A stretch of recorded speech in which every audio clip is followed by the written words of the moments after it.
Hello, I'm Rosie and I'm the radio coordinator at Distorted. I'm on a quest to find out about the ins and outs of all the jobs in the music industry. Earlier on this summer, I chatted to broadcaster, DJ and label owner Sarah Story. Sarah hosts the BBC Radio 1 Future Dance Show and has just recently launched a new label and club series called Stories. She began doing work experience at a local station at the age of 14, as well as presenting shows on Capital. I hope you enjoy the chat. You're going to get so many no's. Like, I got no's all the time. Okay, I've managed to achieve these things. What else can I achieve? Like, I feel like the world's my oyster. Why don't we try this, try that? People used to say to me, it's all about timing, Sarah. And I'd be like, shut up. It's not. It is. It's all about timing, and when it's the right time for you, it'll happen.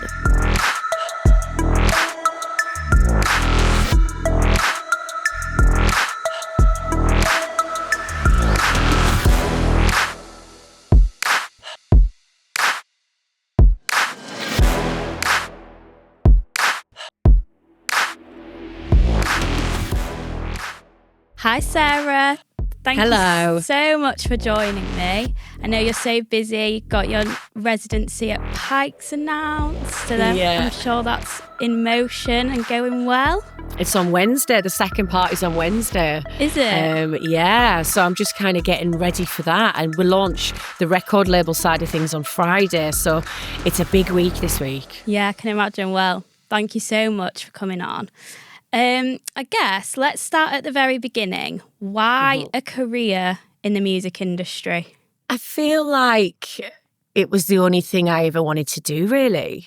And I just knew I wanted to work in the music industry because I loved music. I loved going out and seeing DJs, and I loved listening to the radio. And I've always been into writing music. And yeah, I just felt like that's the only thing I really wanted to do. And I did other jobs leading up to work in the music industry. And it kind of cemented, you do want to work in the music industry and not in an office doing a normal job. Yeah. Have you always been into like electronic music, or is that something that's come with you being in the industry already? No, I've always been into dance music since I was a kid, really. And over time, when I started going out clubbing, my brother used to take me to raves when I was like 15. Nice. And that just kind of cemented, right, I really want to be just involved. Not even like working it, just like be out and about. I love the culture of it, and the meeting different characters on the dance floor. And I just love the community that dance music brings. Whereabouts were you going out? Was it up north in Leeds, was it? It was, well, I used to live in Leeds. So I used to go out a lot in Leeds when I was like 20, 21. I went to university in Liverpool, so I spent a lot of time in the clubs there. And then when I was 15, he used to take me out in Middlesbrough, I'm from Carlisle, and he went to university there. So he used to take me out in Middlesbrough and Newcastle. I don't know how I got in, to be honest, but I did. And yes, I kind of started at the north, at the top of England, and worked my way down. Nice. So then I guess what did your pathway look like into the industry? I went around the houses to get into the industry, and I feel like I could have probably done it an easier way, but I didn't. So my path into the industry was I did local radio when I was, actually work experience when I was 14, when I was at school at a radio station. So, when you get that week of work experience, so I did 2 days in a radio station in Carlisle. And then when I was 16, managed to get a job there. I did a Saturday show with 2 other presenters. And that was kind of my gateway into it. And then when I left Carlisle, I went to uni in Liverpool. I did a music degree, but when I finished, I kind of knew, do you know what? I want to pursue radio. And it was when I moved to Leeds that I kind of got into it professionally. After I banged down many doors, Alex was the guy that was the key to giving me my opportunity in radio, really. He was the one I emailed for about a year, pestered him, and he gave me a demo, gave me a shot, and just kind of went from there. And was that at Capital? That was at Capital, yeah. Nice. What did you said you studied music at Liverpool? Was that purely music, or did it have any element of radio in it? So no, it was music tech. At the time, I didn't like the tech side of things. I just couldn't get my head around it. Now, obviously, I do music production, but at the time, I started in the dance industry as a top line writer, as a singer. That was my main instrument at university. But I did do university radio. And it was a great place to start because no one's really listening. So you can make loads of mistakes. Do it how you want, yeah. And just do it and just wing it. And that's what I did. And yeah, I think it's really difficult with radio to like get those opportunities to just find your feet and work out what your voice is and your techniques and things like that. So it was a great place to kind of explore that side of things. Yeah.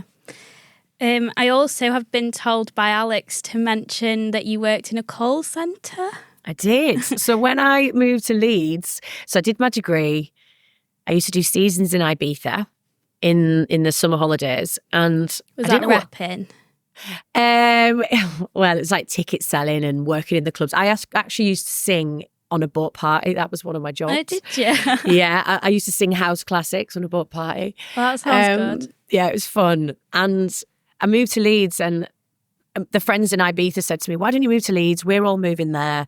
Come in with us. We'll get you a job. And they were all dealing with like, there were PPI complaints, which I don't know if you remember, but there used to be a big thing about them. Yeah. And I didn't know what the hell they were, but I was like, if you can get me a job, I'll move to Leeds. So I moved to Leeds and I was terrible at it, but I somehow managed to keep my job for 3 years and did that whilst pursuing radio.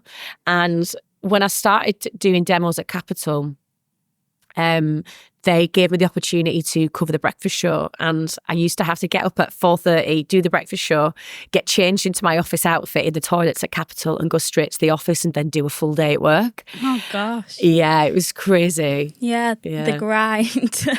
Yeah, I mean, I've done the grind and it was tough, but it was totally worth it. Yeah, it sounds it. So I know you've got so much going on and your role is so varied in the industry with the label, DJ, broadcaster. But what does a typical day in the life of Sarah Story look like?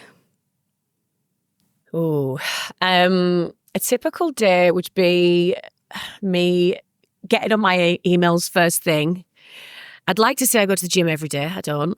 I maybe go twice a week in the summer if I can because it's so busy. But yeah, get on my emails. I'll try and go through promos that have been sent whilst also maybe doing a meeting with my manager about stuff that's going on that week. I feel like I juggle Zooms, calls and lots of emails generally in a day. But Friday, obviously, I've got my radio show. So I tend to spend maybe a day and a half, 2 days planning that, listening to music, going through those things for the show.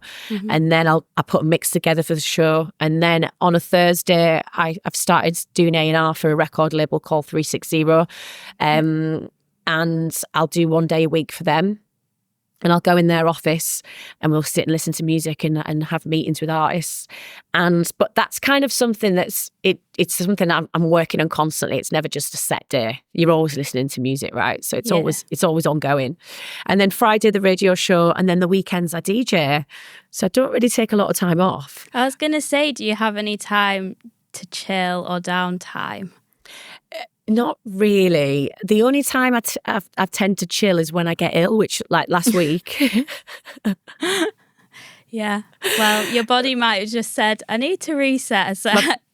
My body was like, Sarah, stop. And it wiped me out until I still feel a bit ill now, but it wiped me out. And I had to cancel going to a wedding this weekend. And I just took the weekend off to chill and just be at home and watch the TV and just potter around the house, which I never really get to do. So, I'm trying to get better at taking time off, and I've booked myself a holiday in a few weeks. I'm going to go to a health retreat because... Oh, nice. Yeah, and I'm going to go with my mum because I know that if I go with her, she doesn't really drink and she'll keep me on the straight and narrow, because if I go on holiday with my friends, we just end up going out and...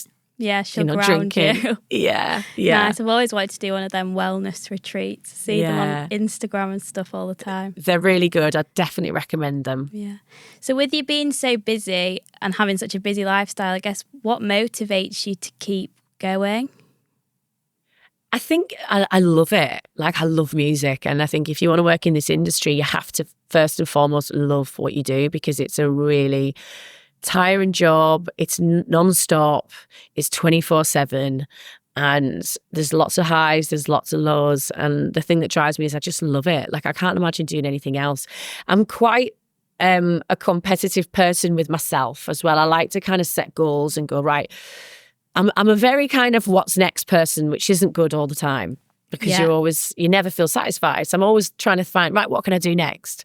But I think it's, for me, the thing that drives me is like, okay, I've managed to achieve these things. What else can I achieve? Like, I feel like the world's my oyster. Why don't we try this, try that? And sometimes things don't work out and sometimes they do, but it's exciting, I think. Yeah, and I think that's a brilliant thing about the industry as well, is that it is so vast and there is so much opportunity to create your own path. Yeah. It's not like a normal 9-to-5 job. You can be quite creative with it, which I think is great. Definitely. You can create something from an idea, and then when you see it actually playing out, it's like, wow, I thought of this 2 years ago and it's happening in front of me. And where else do you get to really do that in any other industry? And you're doing something for yourself, you're building something for yourself, and you're working for yourself. Yeah, you do have other things that you're working for the people in certain kind of ways, but it's about building your little empire. Yeah, exactly. And would you say it's a very supportive industry? So you're building an empire and you get support from people whilst you're doing it? Yeah, it is. It's a competitive industry, but also dance music, it's a great community. And I think, people want to help each other out. And I think I'm really lucky because I've got a great team around me who understand my vision and get where I want to go. And it's really nice when you find the right people to work with and you start building something together. It's really nice to watch. And I think it's super important to have the right people around you, even if it's not a management team or an agent. It's about the friends that you're surrounding yourself with and people that if you meet people that you DJ with, and it's nice to have those people around you to support you and just get advice from. Yeah, definitely. What's the favourite thing about what you do? Oh, that's a hard one. There's so many. Yeah. Do you know what? This is going to sound a weird thing to say because I am always working, but freedom. Because if I want to go somewhere, say if I wanted to go to France tomorrow, I could take my laptop with me and I can do what I'm doing right now in France. Yeah. Like, I get the freedom to kind of manage my own diary to a degree. Yeah. And I have those choices and like manage myself. I'm my own boss in a way. Yeah, you're not on anybody else's time. It's your time. Yeah, apart from, I've got to be at a gig for a certain time and I've got to be on the radio for a certain time. But other than that, it's kind of up to me how I choose to use my time. And I think it's really nice. Like, I don't ever go into work dreading it. Yeah. I used to dread going to work on a Monday when I worked in the call centre because I hated it. And it didn't give me any meaning to my life. I was like, what am I doing? Apart from making money, like, I'm not really doing anything that I'm enjoying. So having that freedom and doing something that I enjoy is so important to me. Do you think having that freedom's another motivation as well? Because the onus is on you, really. You're making your own path. Yeah. So you've got to show up for yourself. Yeah. Yeah. And no one will work as hard as you work for yourself, right? So it's about what you put in. And yeah, I think you driving it. It's hard if you're not someone that's not very driven. Mm-hmm. You've got to be very driven and very kind of on it all the time, and passionate about it. But yeah, I think you're like the leader of the ship? Is that the saying? Yeah. But you know what I mean. Something like that. You know what I mean. Yeah. So we've just talked about being driven. What other crucial traits do you think it takes for somebody to be successful in this industry? I think you've got to have a thick skin. And that's something that I've had to develop over time. I think you're going to get so many no's. Like, I got no's all the time. Like, leading up to getting the job say, Radio 1, when a lot of people maybe weren't aware of who I was, they didn't see that journey for 10 years trying to break it into the industry. And, you know, the amount of things that I went to, auditions and emails I sent to voiceover agents and all these things, and it was constantly just door in my face. And no one sees that. So yeah, I think you've got to be thick-skinned, because not everyone's going to like you, and that's absolutely fine. And, you know, people might send a nasty message or put a comment on Instagram or whatever it is.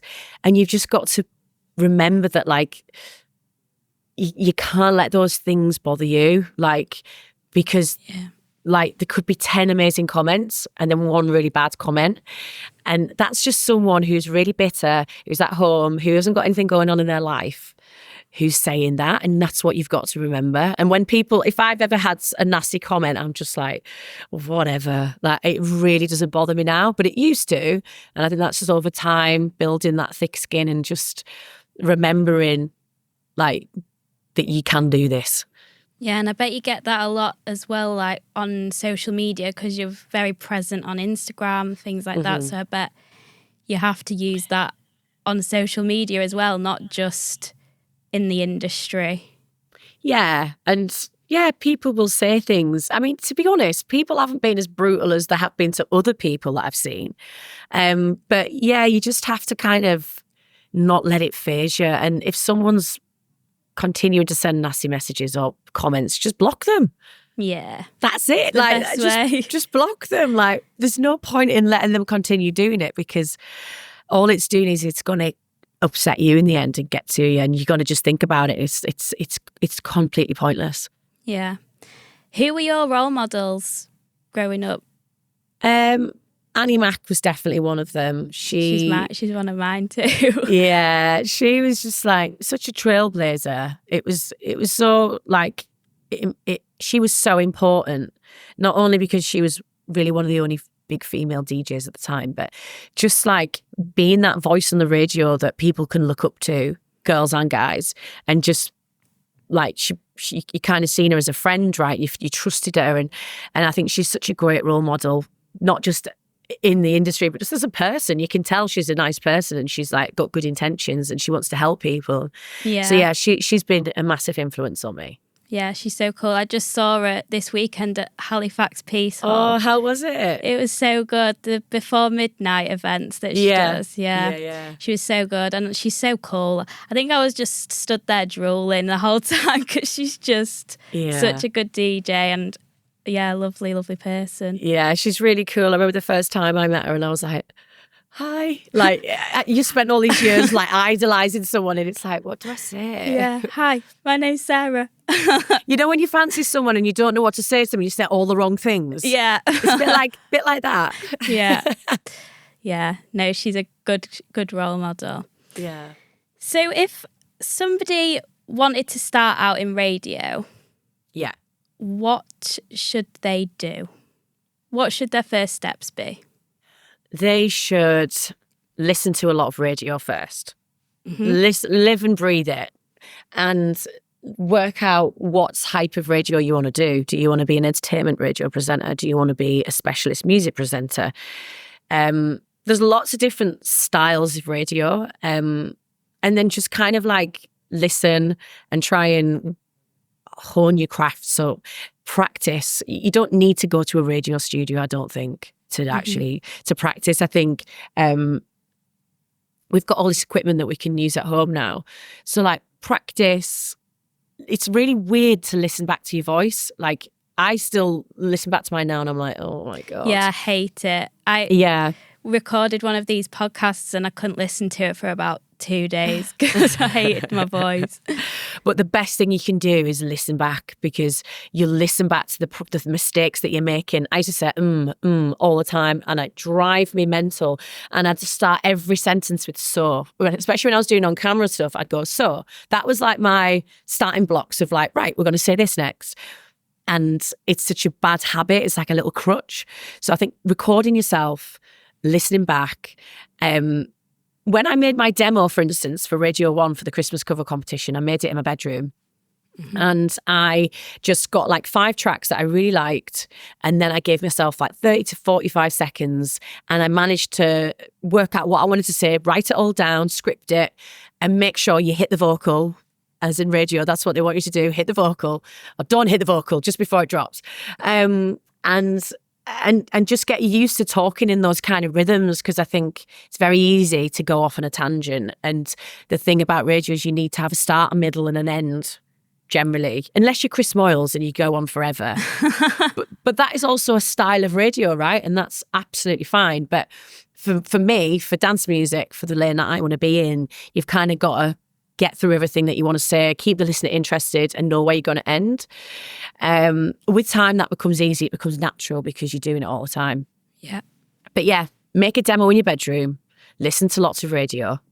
And one thing I would do, which is what I did with Radio 1, this is a good little tip, is I didn't know where to get Radio 1 jingles from when I was making the demo. So I listened to a radio show, I screen recorded the jingles, and I chopped them up and put them into the audio and used them as audio, and then made them think that I was already on the station before I was even on the station, because I'd done that. Yeah, that's a great hack. Yeah, so if it's Kiss or it's Capital or if it's Radio 1, whatever it is, just do that. Yeah, I feel like I'm learning something here. I was just, I can feel like I can see your mind going like that, and you're like, oh, I'll do it. I could do that. I'm going to go home tonight, record a demo. Yeah. And then the same question, how does somebody become a DJ? What's the first steps in becoming a DJ?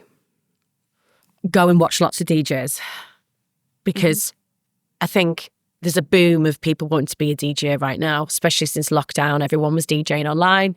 And a lot of people want to be a DJ because it looks good and they think it's cool and it's a cool lifestyle and it looks great on Instagram. Not saying everyone wants to do that, but there's a big trend at the moment. Yeah. And actually, the art of DJing is, what do people want on the dance floor, reading the dance floor and understanding when it is the right time to bring in a certain record. And that comes with experience. So I spent the last 10 years, 15 years going out raving and working out what I like, what's my style. And because there's so many genres of dance music as well. But yeah, I'd first of all, I'd go out raving, I'd listen to lots of music, lots of DJs, work out what my style was. And then I'd get a controller, like something quite cheap, and practice at home and just learn how to mix. The one thing I would recommend to do actually is, like, you can do little crash courses.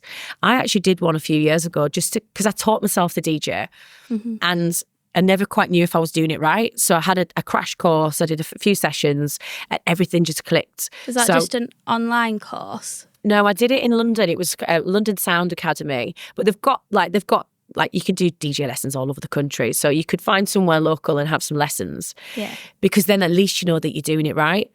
And then I would practice at home, start building a record collection of tracks that you really like, and just find maybe 4 tracks and practice mixing them non-stop and just keep mixing them until you're sick to death of it, because the more you practice, the better you get. I still feel like I need to practice, and I DJ all the time. Like, I still feel like I need to get better at DJing. I think you're always learning with it. Yeah. And then get out there and get meeting people in the scene and find your crew. Like, the one thing that really helped me was when I moved to Leeds, I met 2 girls on a night out, and they knew someone that I knew, and they mixed, and I wanted to get into DJing, and we used to hang out, and I'd go around to their house, we'd have a few drinks, we'd have a mix, and it was really nice to do with girls, because I always found that when I DJed with guys, they always wanted to show me how to do it, and they didn't want to help me. It was more them showing off. Yeah. So I think finding a crew, and then get yourself online once you're confident and you know what you want to do and where you want to be. Then start putting mixes up on SoundCloud, start putting things on social media, and just start building a bit of a profile for yourself. Yeah, find your brand and who you want to be. Yeah. And I think that's a really hard thing to do. That isn't going to come overnight. It's taken me such a long time to work out where it is I want to be and what my sound is. And yeah, it's not something that'll happen overnight. It'll take a few years. And do you think it changes as well, depending on you as a person? Yeah.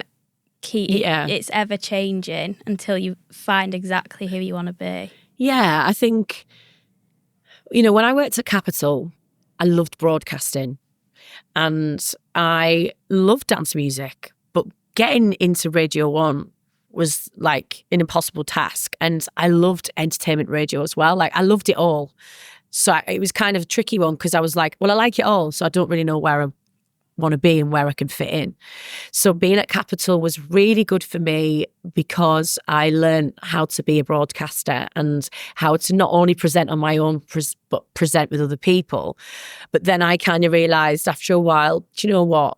I love doing this, but my heart is in dance music and I really want to pursue that. And if I don't do it now, then I might never do it. Yeah. So that was when I kind of took that leap of faith and I left and then got into the dance music world.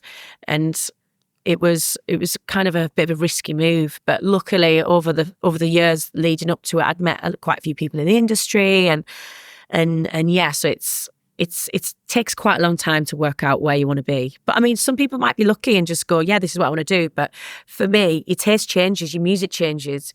Yeah. I used to love happy hardcore when I was 11. Still like it a little bit now. But like, you go through phases of like in trance and like funky house and like techno. And I've been through every phase of music. Yeah. I get this question a lot, and I think I feel it a lot because I went to university in Manchester. Mm-hmm. I'm from Leeds, and I think there was always this pressure to move down to London, and that's where my career would start. Yeah. But do you think you have to be in London to have a career in radio or be a DJ or a label director? Oh, it's a tricky one, this. I think it depends how far up the ladder you want to go, I think. I think for a DJ, it doesn't matter where you live because you're travelling all the time. I've got so many friends that live in Leeds and Newcastle. Ben Hemsley, for instance, he lives in the North Shields and, he's travelling the world. It doesn't matter for him.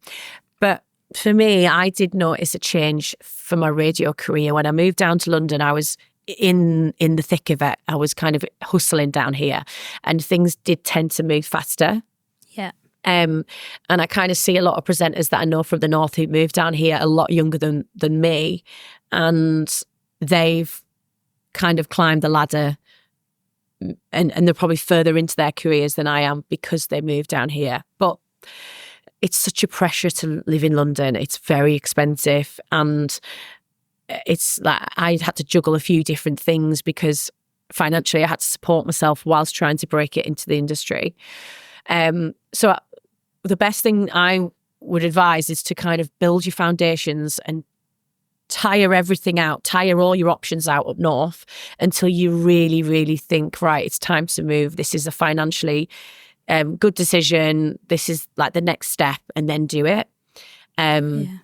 That's kind of what I did. And it was really scary moving to London. It's taken quite a bit of time to kind of get settled because you obviously move in, you share houses with people and it's a crazy kind of lifestyle living down in London, especially when you're starting out. But for me, it did change the game. It did. And I hate saying that because I wish I could say stay in the North because the North is the best. But for me, it really did help my career. Yeah, well, at least you're sticking to your roots with your proper northern picture in the background, just to remind you. Every time I do a Zoom, everyone comments on it and they're like, that picture's there. I'm like, yeah. That's me. Yeah. And you've given so much advice through this, but I think what is one piece of advice that you would give your younger self? What would I give myself? I think I would probably stop worrying so much. I think I worried so much about everything. About like, I need to have this by this age and I need to have this and it kind of distracted me a lot. I was so kind of hell-bent on making money and trying to buy a house and all these things whilst trying to be a DJ and it's like, it's not realistic. Yeah. It's just not realistic. I think the best thing to do is to stop worrying and just really focus and believe in yourself. If there's something that you want to do, if you're 20, you've got all the time in the world to do it. So just focus on that and don't get distracted by other things. I didn't really give myself enough credit and believe in myself enough. And I think that just, again, comes with time and experience. But don't be afraid to put yourself out there and just, believe in yourself. That's 3 things. Yeah. And maybe be patient. It'll come. Yeah. People used to say to me, it's all about timing, Sarah. And I'd be like, shut up. It's not. It is. It's all about timing. And when it's the right time for you, it'll happen. And you just got to be patient. It's a long game, definitely. Yeah. Well, thank you so much for joining me. Thank you. And so excited to see what you've got going on in the future. Thanks so much for listening. Subscribe to the podcast to catch the next episode. And if you'd like to ask our guests any questions, or if there are any more job roles you'd love to learn about, then get in touch with me via LinkedIn @Rosie Black.